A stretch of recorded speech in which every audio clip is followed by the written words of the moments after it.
A continuación, Noticiero Telesucesos. Clasificación A. Apto para todo público.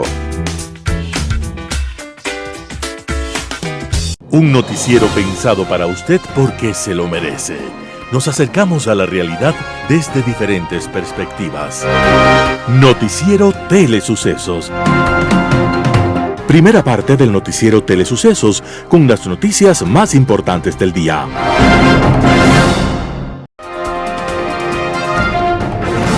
Un día como hoy. Finales del siglo XIX. Cuando el mundo seguía sin ser enteramente conocido por los humanos, nació un niño decidido a ser explorador. Se llamaba Roald Amundsen, y para ese propósito, con los años, acumuló estudios y experiencia y la más severa formación física y mental. Amundsen quería acabar de descubrir el mundo. Lo primero que logró fue el paso del Mar del Norte, navegando desde Europa, cruzando el Ártico para llegar a Norteamérica. Aquella proeza hizo de Amundsen el más famoso personaje del mundo. Era más admirado que todos los astronautas o actores de cine o deportistas que hoy conozcamos. Su siguiente gran hazaña fue la conquista del Polo Sur, en una epopeya que todavía el mundo recuerda. Y luego organizó el primer vuelo en dirigible desde Europa a Norteamérica, sobrevolando el Polo Norte. En esa aventura lo acompañó el italiano Umberto Nobile. Pero el alma humana es un misterio, y Amundsen y Nobile después se hicieron enemigos. Tras un tiempo, Amundsen supo que una expedición de Nobile estaba perdida en el Polo Norte.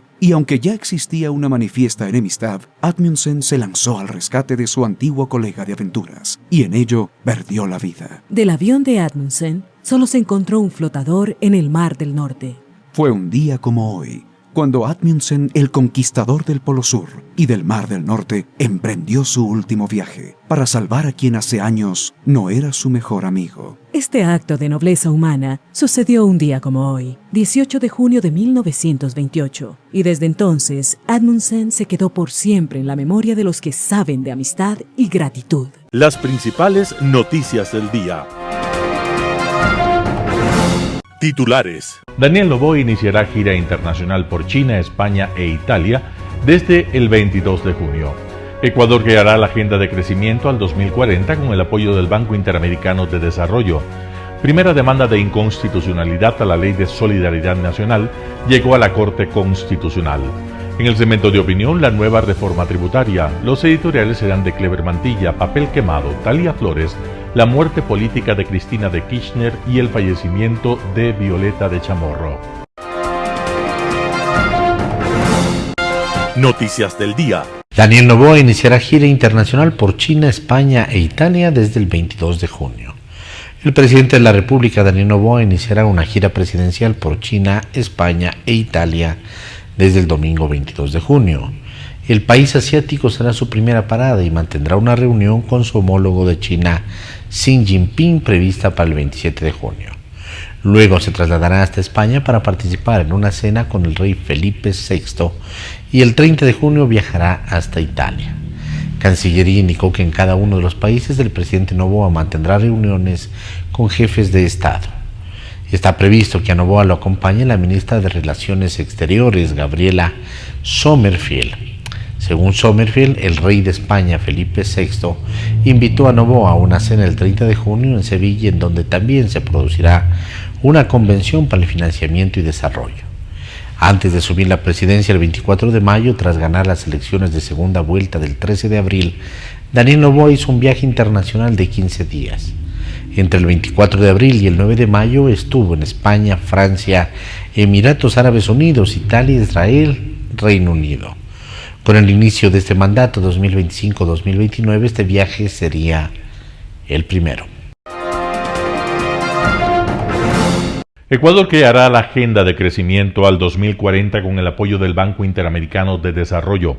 El Gobierno Nacional, con el acompañamiento técnico del Banco Interamericano de Desarrollo, puso en marcha este lunes 17 de junio de 2025 el diseño de la Agenda de Crecimiento Ecuador al 2040, una iniciativa estratégica que busca establecer lineamientos de políticas públicas para retomar una senda de crecimiento sostenido, inclusivo y sostenible. A través de un comunicado, el Ministerio de Economía y Finanzas explicó que la iniciativa contempla el desarrollo de mesas de trabajo temáticas que facilitarán el diálogo entre instituciones públicas bajo el liderazgo técnico de esa cartera de Estado y el acompañamiento sectorial del organismo multilateral. La primera mesa se desarrolló este martes 17 de junio con la presencia de Sarija Moya, ministra de Economía, Anabel González, vicepresidenta de Países e Integración Regional del Banco Interamericano de Desarrollo, Miguel Coronado, gerente de la región andina del Banco Interamericano de Desarrollo, entre otros funcionarios que asistieron al encuentro. En el encuentro de hoy se analizaron los desafíos actuales y las oportunidades de desarrollo. Se evaluó un plan de acción y se trazó una hoja de ruta, indicó Finanzas. Además, se determinaron los temas que se abordarán en las siguientes mesas, así como un cronograma de trabajo que incluye a los sectores estratégicos. Según el comunicado, las mesas de trabajo permitirán recopilar información, diagnósticos y propuestas normativas y administrativas basadas en fundamentos técnicos y empíricos que servirán para diseñar el conjunto de reformas en el marco de la preparación del plan de crecimiento. Primera demanda de inconstitucionalidad a la Ley de Solidaridad Nacional llegó a la Corte Constitucional. El ciudadano ecuatoriano Gabriel René Salvador Lema presentó este pasado viernes 13 de junio del 2025 la primera demanda de inconstitucionalidad a la Ley de Solidaridad Nacional que fue aprobada por la Asamblea Nacional la semana anterior. La norma, que fue enviada al Parlamento por el presidente Daniel Noboa con el carácter de económico urgente, contiene una serie de disposiciones para regular las actuaciones de las autoridades y la fuerza pública en el marco del conflicto armado interno y establece incentivos tributarios para aquellos que realicen donaciones de equipos a las instituciones que trabajan en la lucha contra el crimen organizado. El trámite de la demanda recayó por sorteo en la jueza Teresa Núquez. Salvador plantea varias razones por las cuales considera que la norma es inconstitucional. Según el escrito, la ley no cumple las disposiciones constitucionales que indican que ninguna norma, decreto o sentencia puede estar por encima de la Constitución, que ningún tratado, norma, reglamento o sentencia podrá otorgar funciones o atribuciones excepcionales al presidente o presidenta, que vaya por encima de lo que establece la Constitución de la República del Ecuador y los derechos humanos, y que todas las personas están sujetas a la Constitución. Sobre el indulto presidencial señala que está debidamente normado en la Constitución de la República y exige que debe estar ajustado a la ley, algo que no se estaría cumpliendo. Finalmente menciona que el pago de impuestos debe ser progresivo y no puede ser inequitativo, exclusivo ni dedicado a ciertos sectores. Entrevista del día. En Radio Sucesos estuvo Estefanía Luzuriaga, docente investigadora de la Universidad Casa Grande, hizo un análisis de la situación política del país. Escuchemos lo que dice. Creo que hemos visto un primer mes donde la narrativa del gobierno ha sido la gestión, ¿no? Creo que han tratado de generar una cohesión entre el poder legislativo y el poder ejecutivo, y eso se visibiliza justamente en la aprobación de proyectos de ley, como hace mucho tiempo, digamos, no se veía, justamente por la participación del Ejecutivo y del Legislativo con una mayoría del mismo partido, una lógica que nos hace pensar un poco al modelo que antecedía el gobierno de Lenín Moreno. Creo que también vemos que hay una focalización en encaminar acciones desde el gobierno en dos ramas. Evidentemente, corrupción y seguridad ha sido parte de la agenda política y recoge un sentir ciudadano, a pesar de que en Guayaquil en particular hemos vivido unos picos de inseguridad importantes, sobre todo durante lo que fue la semana pasada. Y por otro lado, vemos que el gobierno también está manejando en su agenda un tema importante de procuración de fondos a partir de la implementación de impuestos focalizados o la fiscalización y la veeduría en que se cumplen impuestos, como lo que anunció la vocera oficial el día lunes. Ahora, hablemos un poco del tema político, la relación con el legislativo. El presidente logra esta mayoría cuando parecía que iba a ser una asamblea muy complicada para el gobierno por estas dos fuerzas políticas grandes, pero ¿Tiene la habilidad el presidente Noboa y su equipo de gobierno de consolidar una mayoría a su favor, menospreciando además al bloque político de la Revolución Ciudadana? Sí, definitivamente yo creo que cuando veíamos los resultados después de la elección para asambleístas, se pensaba que íbamos a ver una asamblea que estaba inmensamente dividida y que tenía dos fuerzas políticas. Yo creo que el manejo estratégico que se ha hecho de las alianzas por parte de ADN ha resultado justamente en que ellos tengan una mayoría que, si bien no es invasiva, les permita justamente aprobar y legislar, cambiando un poco la cara, como decía yo al comienzo, de lo que ha venido siendo desde el gobierno de Lenín Moreno para acá, el quehacer de la Asamblea. No podemos decir si esas alianzas se van a sostener en los 4 años o si van a cambiar. Lo que sí va quedando claro es que evidentemente, por lo menos a estos 100 primeros días, que suele ser el primer corte de análisis importante que hacemos cuando un gobierno es electo, vamos a ver una asamblea que va a seguir siendo de corte ADN, y definitivamente entre el legislativo y el ejecutivo hay como una batalla por transformar esta percepción, este imaginario de lo que la identidad estatal ha venido siendo. Creo que eso también es importante mencionarlo. Estefanía, buenos días. Respecto a su relación con la Asamblea, con el Legislativo, también hablemos de la oposición. ¿Qué ha pasado en este tiempo con la oposición? Ha sido casi nula y el presidente ha podido hacer prácticamente lo que ha planificado hacer. Yo creo que la oposición ha sido, no sé si nula, pero por lo menos ha sido silenciada en términos de cómo se ha organizado las fuerzas dentro de la Asamblea. Creo que vemos una práctica que justamente divide y vencerás. Yo creo que justamente eso ha ocurrido, por ejemplo, dentro del movimiento indígena. Avisorábamos ya en estos espacios previo al resultado electoral para presidenciales del 2025 que para la CONAIE y Pachacutic poner la carta de ISA en la papeleta podía generar justamente una fractura, y es lo que estamos viendo. El gobierno y ADN ha utilizado justamente lo polarizante de la figura de este líder indígena para dividir digamos, un grupo que podría ser una fuerte oposición. Y por otro lado, Revolución Ciudadana todavía no entiende, todavía no se despierta y no es capaz de asumir que necesita reorganizar la estrategia en esta nueva cancha de juego. Yo creo que ellos representan a un grupo importante de la población, a un sentir popular y a unas demandas sociales que son válidas y vigentes, pero como están manejando digamos, su cantidad de curuñes y su peso en la asamblea, no va a funcionar. Necesitan reagruparse y necesitan pensar que también hay formas de incidir desde las periferias. Rafael Ollarte, abogado especialista en Derecho Constitucional, en Radio Suceso, dio sus criterios sobre la ley de inteligencia. Vamos con la nota. Sí, efectivamente, nosotros los ecuatorianos tenemos esta costumbre de salir de un tema, preocuparnos de un tema, ánimo cervecero le llamamos esto. Sube la espuma, baja la espuma, ahí quedamos. Y nos olvidamos. Y nos olvidamos de estas cosas cuando empiezan a funcionar y a tener resultados que pueden ser perniciosos.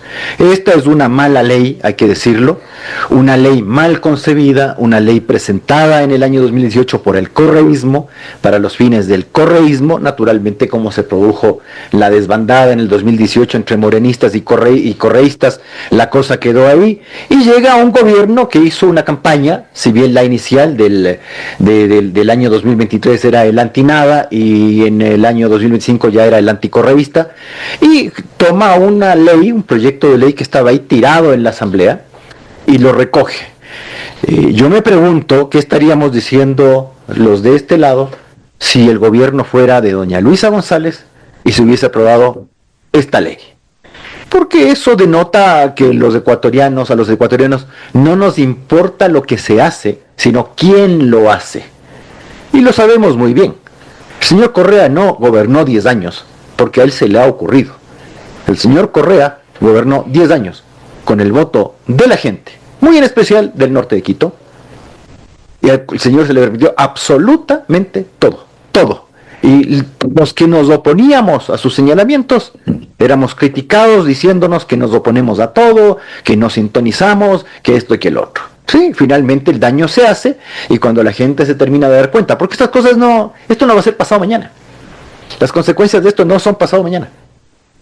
Pero cuando esto tenga efectos, bueno, ahí veremos si seguimos sonriendo y si seguimos creyendo, primero en placebos, porque es un placebo, ya, y luego respecto de efectos perniciosos. ¿Por qué dice que es una ley del correísmo? Si bien técnicamente la presentó un asambleísta en el 2018 que era del correísmo, pero el correísmo hizo lo que está en esta ley sin necesidad de ley.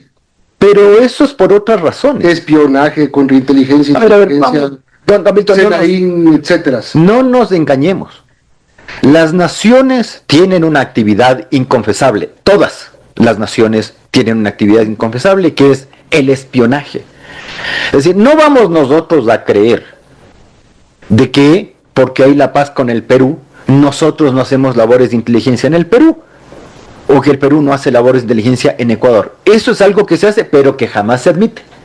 Y la gran diferencia es eso. Cuando el espía cae, el Estado nunca reconoce que es un agente propio. Y eso es algo que sabe el espía. Y lo mismo ocurre cuando eso pasa al interior del Estado. Los Estados deben conocer a sus ciudadanos. No fisgonearles en tonterías, pues tampoco estamos aquí. Perdón, pero esta ley sirve para todo eso también. Ya, de que se dediquen a saber tu vida íntima. Pero los estados deben conocer a sus ciudadanos. Solo en un estado irresponsable como el nuestro, donde se deshizo el sistema de inteligencia de Fuerzas Armadas y Policía Nacional y se lo reemplazó por esa famosa CENAIN, que tenía un objeto absolutamente distinto a las labores de inteligencia propias de una nación.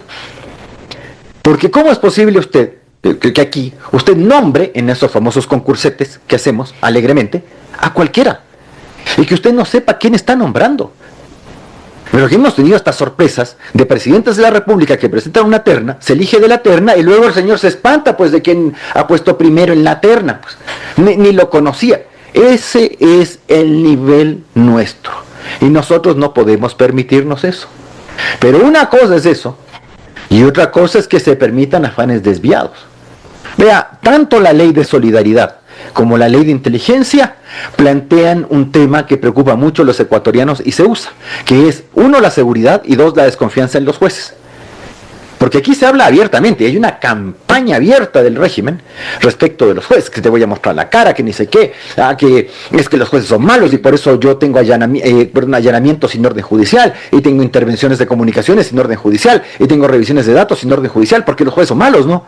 Bueno, pero perdóneme, señor presidente, si los jueces son malos para todos, no solo para usted, pues entonces hay que arreglar las cosas. Pues la calentura no está en las sábanas, pues. En el programa Impacto Informativo, Alan Catey, internacionalista, habla del conflicto Irán con Israel. Escuchemos lo que opina. Bueno, lo que estamos viendo realmente es la continuación de un proceso que no ha cesado desde el ataque de Hamas en el mes de octubre de hace 2 años, ¿no? Claro. Estamos viendo cómo la metodología adoptada por Israel luego del ataque ha sido el ir eliminando sistemáticamente los proxies iraníes, los grupos iraníes que trabajaban para la teocracia, como es el caso de Hezbollah en Líbano, el propio Hamas en Israel, en Palestina, y los grupos hutíes en Yemen. Y el procedimiento que ha seguido Israel ha sido, primero, el descabezamiento de las organizaciones. Recordemos el episodio aquel de los radios, que hicieron volar los radios, provocando el desconcierto absoluto, pues, en la organización de Hezbollah, lo que favoreció y facilitó muchísimo el ataque israelí posterior y el debilitamiento extremo en el que Hamas se encuentra en este momento. Esa misma metodología ha sido aplicada sistemáticamente con Hamas y ahora la vemos repetida en el caso de los ataques a Irán.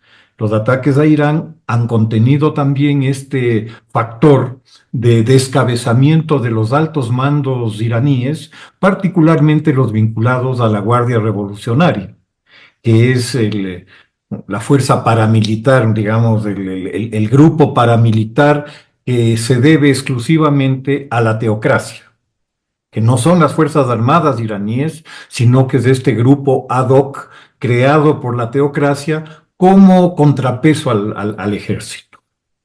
Entonces, Entender que se trata de una serie de ataques neurálgicos, por llamarlo de alguna manera, desde Israel a Irán, pero en cambio lo de Irán hacia Israel afecta a la población civil. Hemos visto en las últimas horas un cruento ataque a ciudades como Tel Aviv y otras.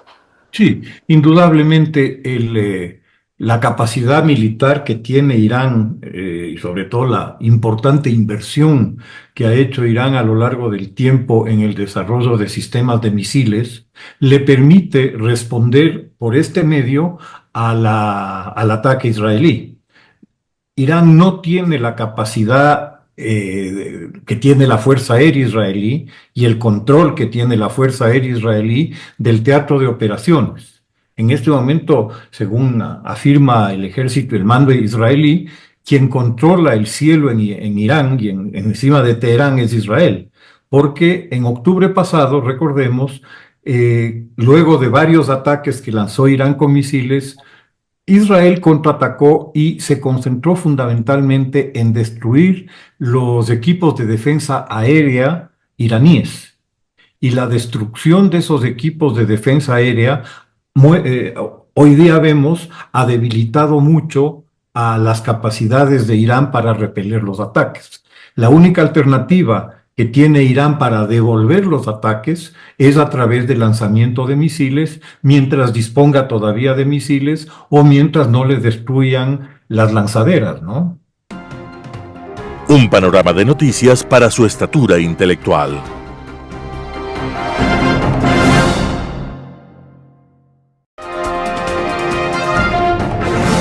Opinión. Estimados amigos y amigas, gracias por estar con nosotros en este programa de Telesucesos. Hoy vamos a comentar algo sobre el tema del presupuesto general del Estado, por la razón que ya la ministra de Finanzas y algunas personas del sector privado comienzan a hablar de la futura reforma tributaria. Como algunas veces hemos indicado acá, aparte de la reforma tributaria, o en vez de reforma tributaria, hay que hacer una reforma a todas las finanzas públicas del Ecuador. Pero la situación del presupuesto general del Estado, que es la parte más importante de las finanzas públicas que tiene el Ecuador, tiene una serie de problemas que se han hecho realmente estructurales. Y voy a mencionar solamente 2 o 3 de esos factores estructurales porque se exige la necesidad de hacer la reforma. No solamente la tributaria, sino de finanzas públicas en su totalidad. Por ejemplo, el presupuesto codificado, o sea, la nueva estimación de ingresos y gastos que hace el Ministerio de Finanzas sobre el presupuesto general del Estado en este año es de que los ingresos estarán alrededor de 25.500 millones de dólares, sin deuda, solamente lo que son ingresos tributarios, ingresos petroleros y otros ingresos más. Y el gasto estará en 28.200 millones de dólares aproximadamente, según estimaciones del Ministerio de Finanzas, lo que daría en términos presupuestarios un déficit de unos 2.700 millones de dólares aproximadamente. Pero eso por todo el año 2025. Pero ¿qué ha pasado en los 5 primeros meses que ya hay información mucho menos preliminar? Sencillamente, en 5 meses el déficit está en 1.530, 1.550 millones de dólares aproximadamente. Porque los ingresos están en 9.400 millones en los 5 meses, enero a mayo. Y los gastos están casi en 11.000 millones de dólares. 1.530 o 1.550 millones de dólares en 5 meses. El gasto está subiendo más rápidamente que los ingresos tributarios y los ingresos del petróleo. Y ese es un problema estructural. Ahora, ¿por qué están subiendo los gastos más rápidamente? Y esto se nota en los 5 primeros meses. Sencillamente, ¿por qué? Porque el déficit fiscal sigue existiendo, la deuda pública sigue subiendo y por lo tanto el monto de intereses de deuda pública interna y externa siguen subiendo. Y ese es un problema sumamente grave que hay que detener hacia el futuro. Pero aparte de eso, lo que se asigna de recursos al Seguro Social ecuatoriano siguen creciendo.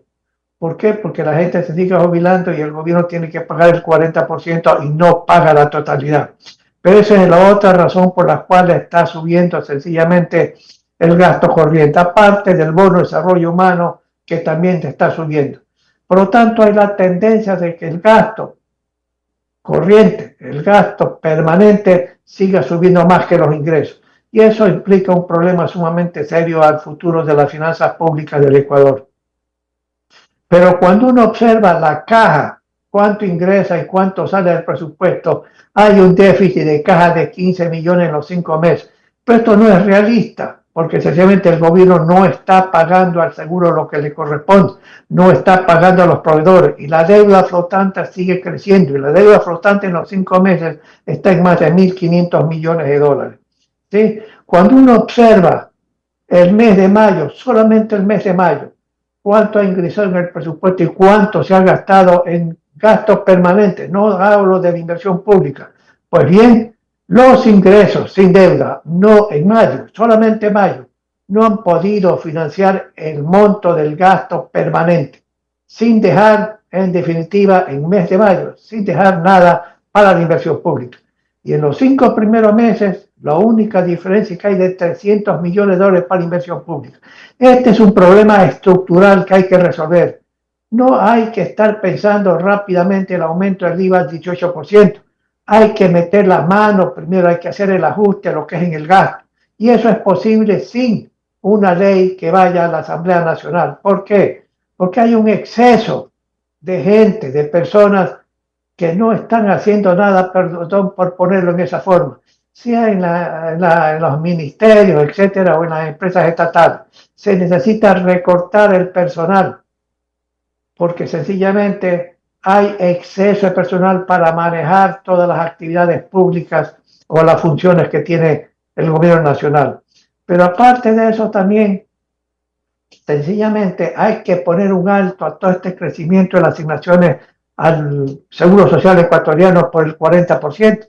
Hay que hacer la reforma y eso sí tiene que ir al Congreso Nacional, a la Asamblea Nacional para hacer la reforma total. Se necesita hacer la reforma por varias veces que hemos indicado, si no se viene una explosión social, una explosión financiera del Seguro Social ecuatoriano. Pero, amigos, aparte de eso, que es otro problema estructural, es que la deuda sigue creciendo. La deuda sigue creciendo y el servicio de la deuda por intereses, por capital, está en más de 4.000 y pico millones de dólares en los 5 primeros meses de este año. Y eso es otro problema sumamente grave, amigos, grave, porque se está llevando una parte importantísima de los ingresos tributarios a los fines de pagar intereses y hacer la amortización de deuda pública interna y externa. El déficit fiscal de estos 5 meses, ¿cómo se está llenando? Bueno, sencillamente, pues internamente se está pidiendo al seguro que compre más bonos de corto, mediano y largo plazo. ¿Por qué? A nivel internacional, lo que ha entrado de fondos de deuda pública externa no llega a 200 millones de dólares. No se puede emitir papeles para colocarlo al mercado internacional de capitales en Nueva York, en Londres, en Tokio. No se puede, porque había que pagar tasas de interés del 7 y 18% y nadie es loco para hacer eso. Entonces el Seguro Social está nuevamente comprando bonos y el gobierno le paga los intereses, sencillamente paga el capital que le corresponde y luego vuelve a colocar más fondos. Amigos, este es otro problema estructural que sencillamente no se puede seguir permitiendo que exista. Se necesita hacer la reforma,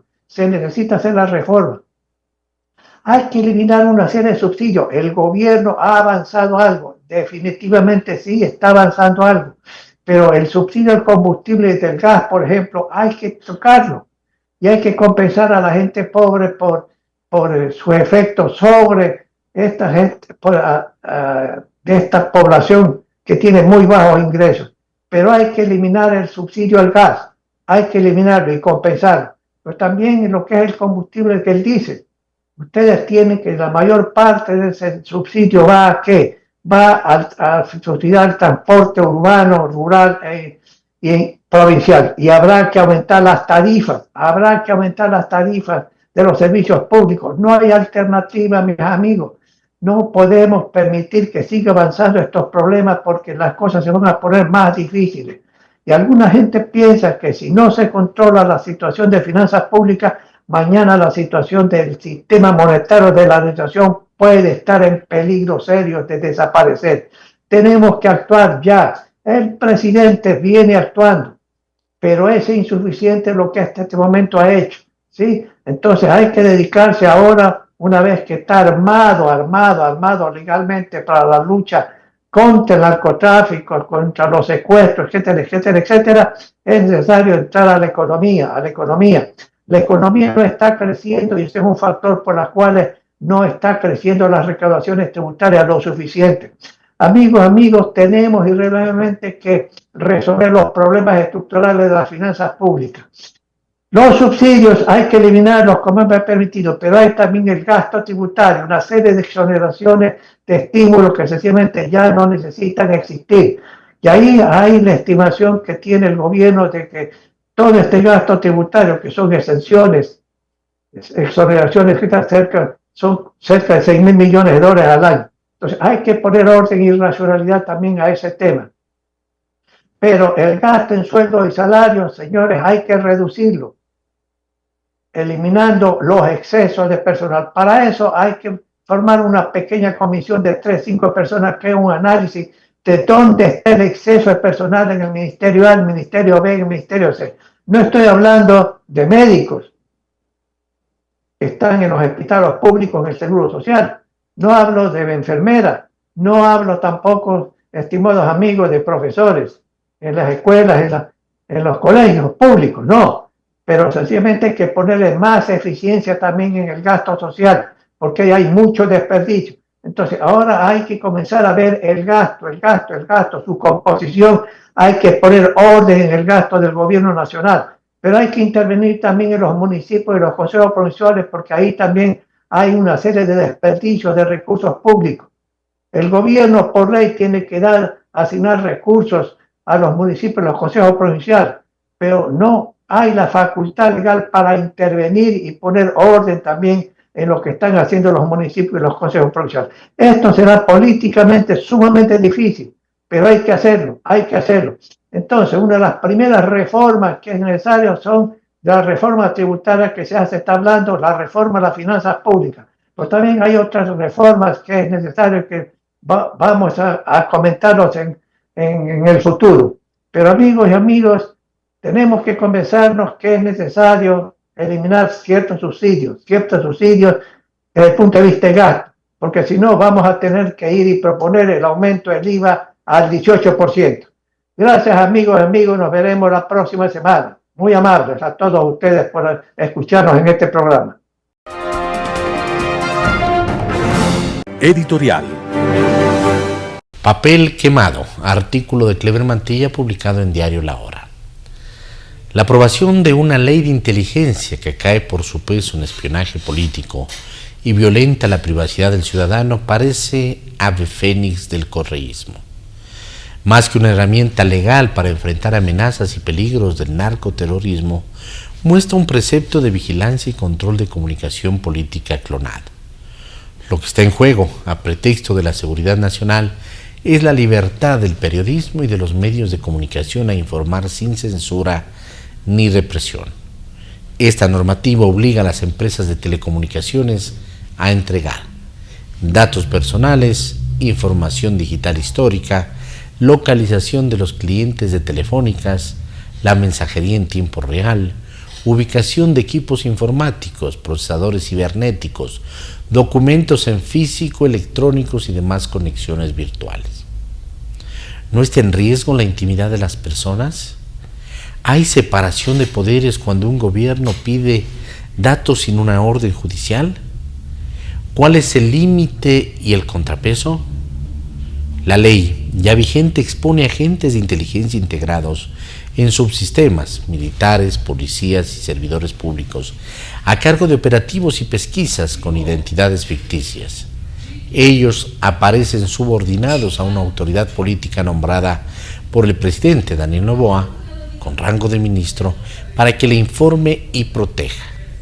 Indagadores y técnicos en vigilancia del sistema financiero, el resguardo presidencial, la dinámica del pago de impuestos, aduanas, la temeraria población carcelaria y lo que se les ordene. Ahora bien, durante el correísmo, la SENAIN, Secretaría Nacional de Inteligencia de Romy Vallejo, dirigió operaciones de espionaje, persecución, allanamientos y secuestros de opositores. Entre el 2009 y 2016 gastó unos $300 millones pagado por privados domiciliados en paraísos fiscales en Panamá, CEMEG y COSEI. Para noviembre del 2020, Fausto Jarrín, actual operador de Novoa, era candidato asambleísta y abogado de Rafael Correa. Entonces, él entregaría $200.000 al exagente Raúl Chicaiza para que cambie su versión del caso secuestro de Fernando Balda, según versión de la época delatada por el correísta Bolívar Armijos, quien años después sería candidato presidencial. ¿No será que Jarrín se sabe todas? ¿La táctica de usar gastos reservados o secretos y atiborrar rivales? ¿Por qué el detalle de los desembolsos, transferencias bancarias y registro de facturas están clasificados como ultrasecreto hasta los próximos 15 años? ¿No son papeles que quemará el Contralor y así nadie podrá fiscalizar ni pedir información publicable? Históricamente, la retórica de inteligencia y contrainteligencia no escondió la muerte del expresidente Jaime Roldós a través del Plan Cóndor y el magnicidio de Fernando Villavicencio eliminando a sus 8 sicarios. ¿No son catalizadores de la vorágine de narcopolítica y enorme violencia desatada el silencio atroz y la autocensura de prensa? Artículo de Clever Mantilla publicado en diario La Hora. La muerte política de Cristina de Kirchner y el fallecimiento de Violeta de Chamorro. Talía Flores, primicias. Por motivos tan conmovedores como diferentes, dos mujeres poderosas que llegaron a la cúspide del poder político de sus países se han vuelto a hacer noticia mundial en la misma semana, dejando una estela de pesar por todas partes donde se ha hablado de ellas de manera intensa. Son dos historias distintas y sus legados absolutamente disímiles, pero ambas dejan lecciones.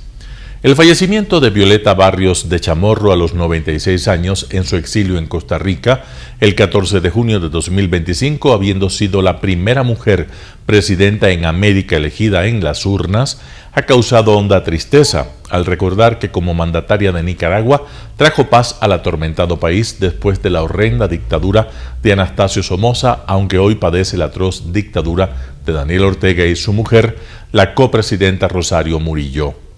En Argentina, la sentencia a 6 años de prisión de Cristina Fernández de Kirchner, de 72 años, luego de haber sido 2 veces presidenta de la República entre 2007 y 2015, ex vicepresidenta, ex diputada, ex senadora y viuda del expresidente Néstor Kirchner, y su inhabilitación de por vida para ejercer cargos públicos, lo que implica su muerte política, ha sacudido las conciencias al confirmar, una vez más, que la corrupción mata.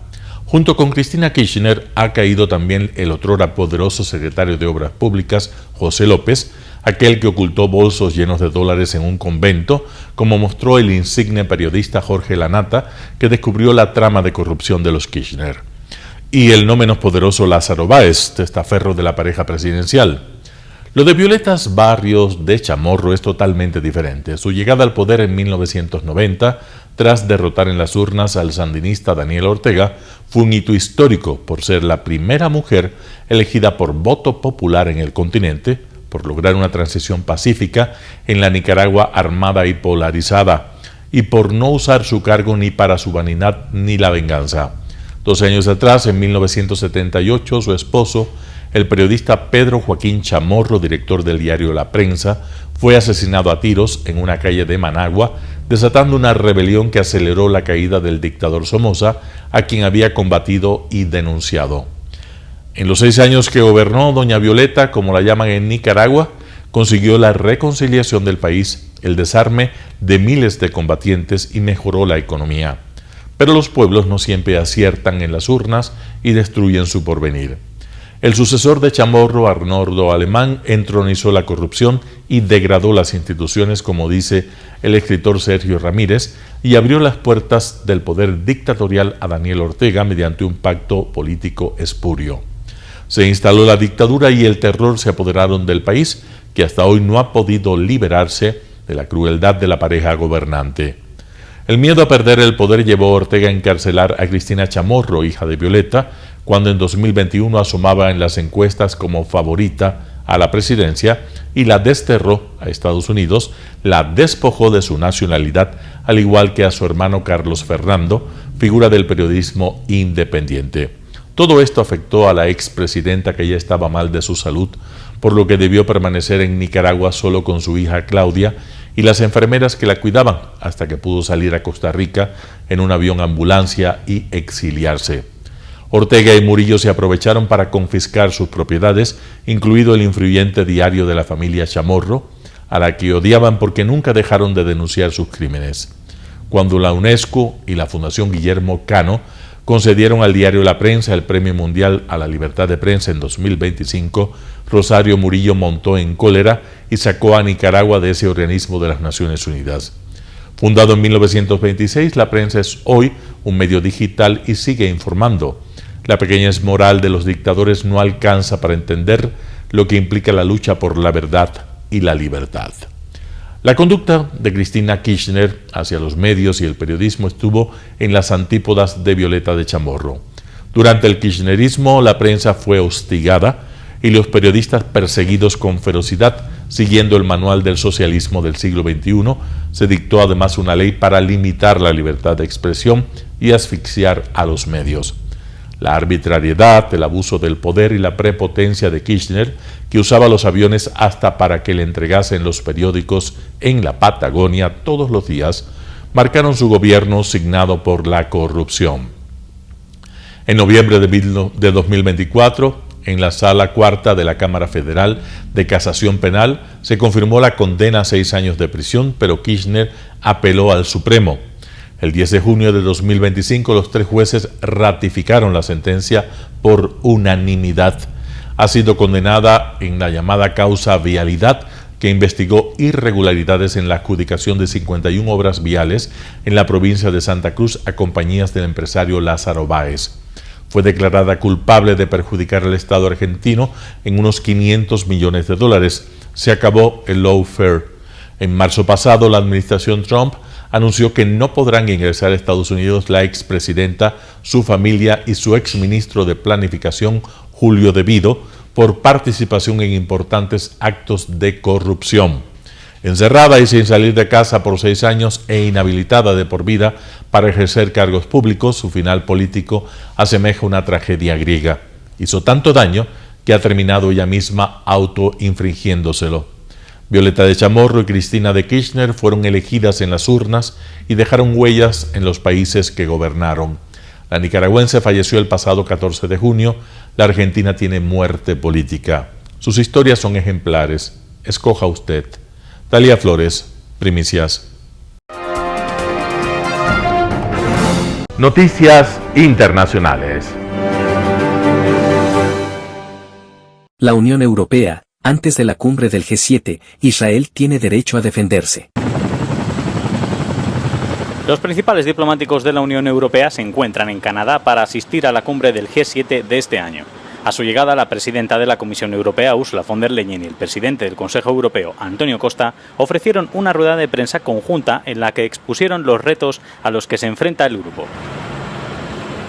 We witness continued Russian aggression against Ukraine. We confront a devastating humanitarian crisis in Gaza with urgent needs growing by the day, and we now also grapple with conflict between Israel and Iran. At the same time, we also face risks to economic growth, risks fueled by policy uncertainty and trade disputes. Von der Leyen dijo que había hablado por teléfono con el presidente israelí, Benjamin Netanyahu, para expresarle la preocupación de la Unión Europea por el programa nuclear iraní. In this context, Israel has the right to defend itself. Iran is the principal source of regional instability, and we've always been very clear Iran can never have a nuclear weapon. Von der Leyen también dijo que el presidente ucraniano Volodymyr Zelensky se unirá a ellos en Canadá dentro de unos días, ya que Rusia ha intensificado los ataques contra Ucrania. Dijo que para asegurar la paz a través de la fuerza debemos presionar más a Rusia.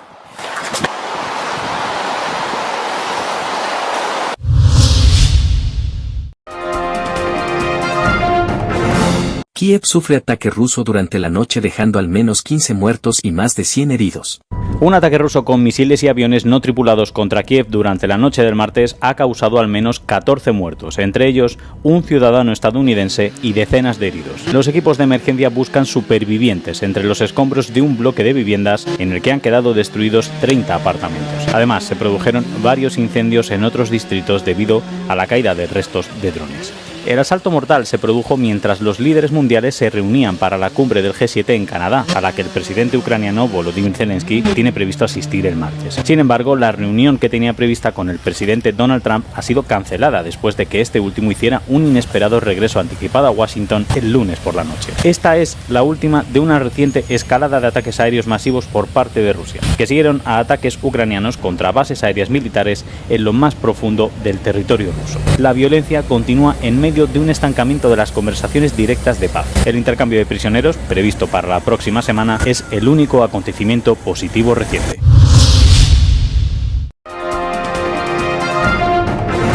Trump advierte a los residentes de Teherán que evacúen ante un posible bombardeo israelí. Los residentes de Tel Aviv y la ciudad meridional de Beersheba se despertaron en las primeras horas del martes al sonar las alarmas de ataque aéreo. El ejército israelí informó en la madrugada de este martes de 2 nuevas oleadas de ataques con misiles desde Irán hacia Israel. Los servicios de emergencia no han reportado víctimas. En los últimos 4 días, Irán e Israel han intercambiado cientos de ataques transfronterizos con misiles. Más de 200 personas han muerto en Irán y al menos 2 docenas han muerto en Israel. Teherán calificó los ataques de Israel como crimen de guerra, al tiempo que insistían que su respuesta es proporcionada y se basa en la legítima defensa. The Israeli regime deliberately struck densely populated civilian areas in multiple large Iranian cities where millions live. So far, 1,480 people have been killed or injured. At least 224 civilians, including women and children, have been killed. Iran will resolutely defend its security and territorial integrity. We focused only on military and economic assets involved in the aggression. Iran does not seek war or escalation, but we will not hesitate to defend our people, our territory and our sovereignty. Al menos 24 israelíes han muerto en ataques iraníes y cerca de 600 han resultado heridos. Israel, por su parte, no da señales de querer parar sus ataques sobre Irán y añade que solo hay una forma de poner fin al conflicto. You want to de-escalate like we want to de-escalate. You want to de-escalate, get the nukes out of Iran's hand. That's all there is to it. It's all very simple. Escalation means rushing to the bomb. Escalation means attacking us with missiles from all over. That's escalation. Mientras tanto, el presidente de Estados Unidos, Donald Trump, abandonó un día antes de lo previsto Canadá, donde participaba en la cumbre del G7, para centrarse en el conflicto entre Israel e Irán. Y en una publicación en redes sociales, Trump advirtió textualmente que todo el mundo debería evacuar inmediatamente Teherán.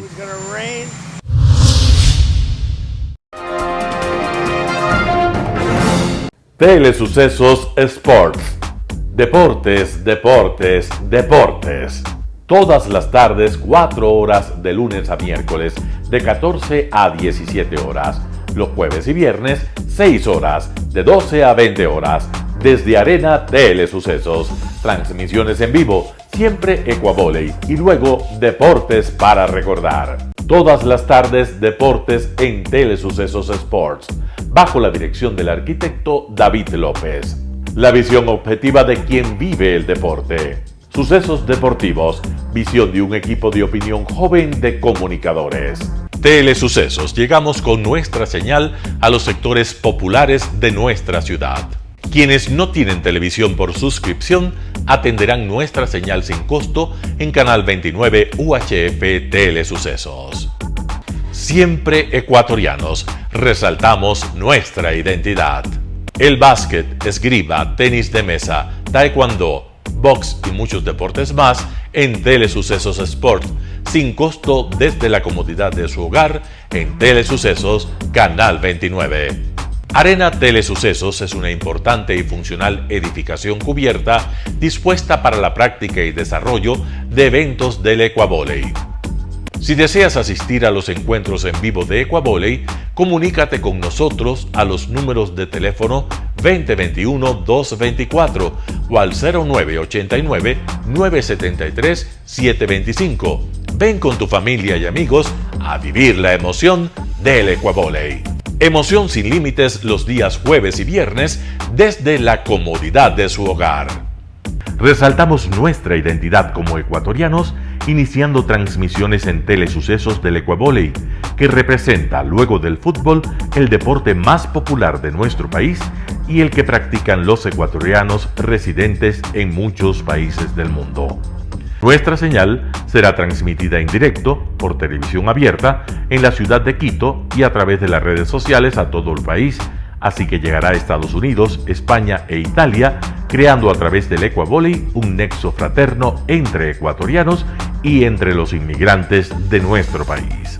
Anuncie en Telesucesos Sport y llegue con nosotros a lo más importante del deporte popular. Telesucesos, con sus transmisiones, jerarquizará esta práctica deportiva, convocando importantes competencias de Ecuavolley dentro y fuera del Ecuador. Llegando con deportes no atendidos por los medios de comunicación que han concentrado su acción en el fútbol. El tenis, box, golf, racquetball llegarán a su pantalla de televisión en tiempo real a través de Canal 29 UHF, competencias que podrán ser atendidas a través de Facebook, YouTube y vivir los encuentros deportivos en directo y en tiempo real. Esté atento a nuestros horarios especiales de transmisión los fines de semana y feriados. Usted y su familia disfrutarán desde la comodidad de su hogar de las emociones del Ecuavolley, deporte tan nuestro. Somos inéditos y para ello disponemos de un escenario cubierto propio, Arena Telesucesos, desde donde transmitimos nuestros encuentros masculinos y femeninos de este deporte. Simple y gratuito. Llama a nuestros números de contacto 2021-224 o al 0989-973-725 y regístrate como invitado especial para nuestros eventos en vivo. Arena Telesucesos, el escenario cubierto para la práctica del deporte 100% ecuatoriano, el Ecuavolley.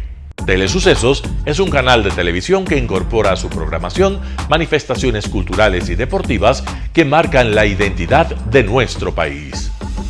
Consideramos que el Ecuavolley es una manifestación deportiva compartida de nacimiento popular y nombre propio ecuatoriano. Arena Telesucesos, funcional espacio cubierto para la práctica y desarrollo del deporte. Arena Telesucesos, el escenario para campeones. Arena Telesucesos atiende deportes de su preferencia: básquetbol, tenis de mesa, esgrima, taekwondo, fútbol sala, box, halterofilia. ¿Cómo llegar? Nuestras instalaciones se encuentran en el norte de la ciudad, en un sector de gran crecimiento y desarrollo urbano al que se accede a través de la vía E35, más conocida como la Avenida Panamericana Norte. Desde el centro comercial El Portal, a 2 kilómetros a la derecha, se encuentra la calle García Moreno, antiguo camino a Llano Grande, una arteria en la que se desarrollan dinámicos comercios. Junto al centro comercial Ciudad Alegría, a 100 metros, hemos llegado a nuestras instalaciones, Arena Telesucesos, la cancha del Ecuavolley. Por fin tiene usted un espacio de difusión de su deporte preferido. Telesucesos, el canal de televisión siempre inédito. El noticiero Telesucesos es retransmitido de lunes a viernes a las 7 horas por Radio Planeta Sur 106.1 FM de la ciudad de Loja. Noticiero Telesucesos. Las opiniones vertidas en este espacio por la producción y dirección del programa son de exclusiva responsabilidad de sus autores y de quienes intervienen en ellos.